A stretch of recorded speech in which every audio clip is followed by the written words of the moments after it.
Մայիսի 20-ը շատերի համար սովորական հանգստյան օր էր, իսկ Արշավներ ակումբի անդամների համար հերթական բովանդակալից եւ անմոռանալի արշավներ դեպի Գոշավանք, պարզ եւ գոշի լճեր։ Մայիսյան ցողաթաթախ օրն ավելի տպավորիչ եւ անմոռանալի դարձրեց մեր ուղևորությունը,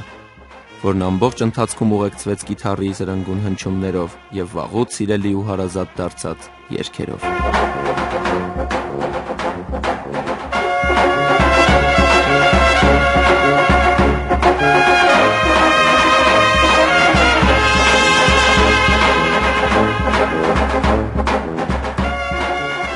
Երևան-Սևան Դիլիջան ճանապարհով անցնելիս անհնար է չգերվել Գեղամա Կապուտաչյա գեղեցկուհու հմայքով, ուստի կանգ առանք հիանալու։ Անպամած մայիսը նրան մի տեսակ թախծոտ ու խորհրդավոր երանգ էր տվել։ Սևանա լիճն իսկապես գեղեցիկ է տարվա բոլոր եղանակներին։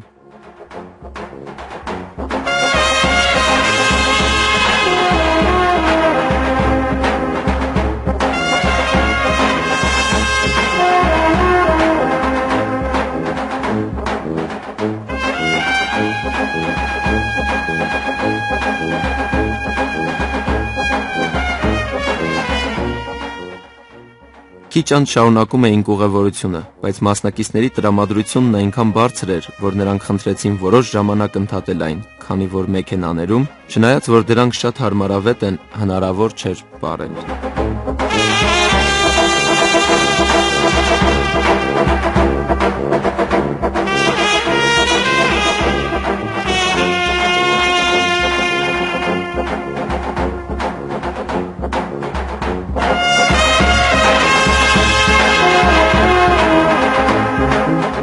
Այսպես բարձր տրամադրությամբ էլ շարունակեցինք մեր ճանապարհն ու վերջապես հասանք Տավուշի մարզի Գոշ գյուղի եզրին, ուր հանգրվանել է միջնադարյան կրոնական, կրթական եւ մշակութային խոշոր կենտրոններից մեկը՝ Նոր Գետիկ վանքը կամ Գոշավանքը։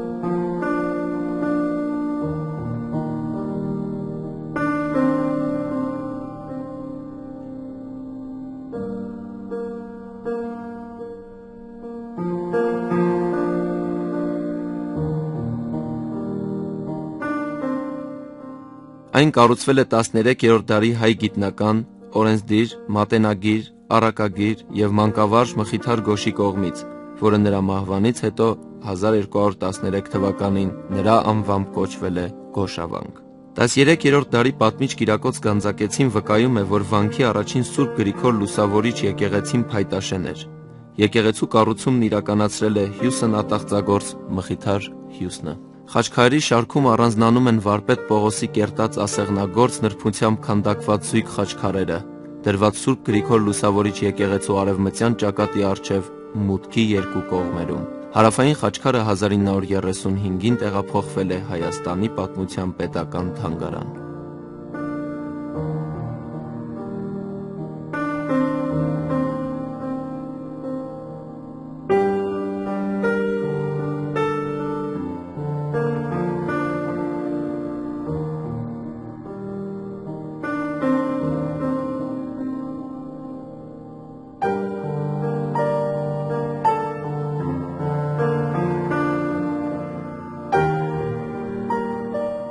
Վանքի պատմությանը ծանոթանալուց հետո այցելեցինք Մատուր դամբարանը, որտեղ եւ թաղվել է Մխիթար Գոշը 1213 թվականին։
Հետո անտառային կածանով շարժվեցինք դեպի Գոշի լիճ։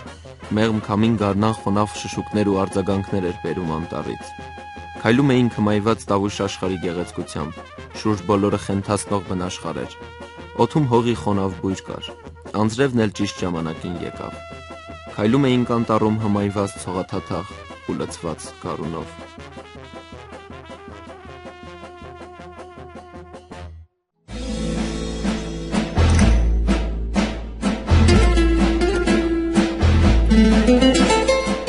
Նրանք, ովքեր կասկածում էին, թե կդժվարանան երկար քայլել, միանգամից մոռացան իրենց տագնապների մասին։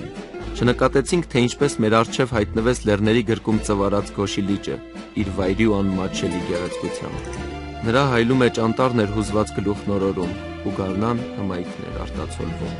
Բնությունը ոչինչ չէր խնայել այս տեսարանը մեզ պարգևելու համար։ Խաղաղ էր լիճը, լսվում էին բնության ձայները, և մարդկային ոչ մի գործոն չէր աղավաղել Գոշի լճի գեղեցկությունը։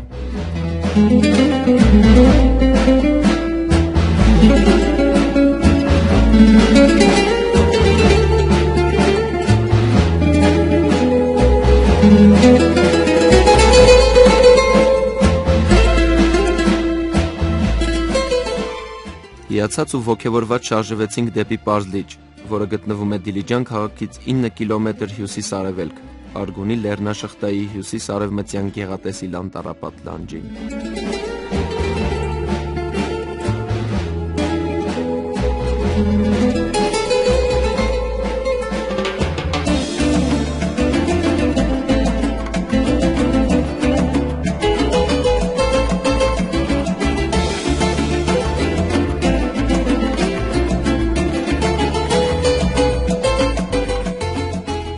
Արդեն լճափին ենք։ Անձրևի երգերից ոգեշնչված հնչում է գիթառն ու լիճն ալեկոծվում է։ Խենթացած հոգեպարար հնչյուններից։ Այսպես նրա հմայքն էլ ավելի է կրկնապատկվում։ Լիճն ալեկոծվում է, երգը հորդում է, տպավորություններն աննկարագրելի են դառնում, իսկ գիտառը դեռ հնչում է, պատմելով ու ամբողջացնելով օրվա տպավորությունները։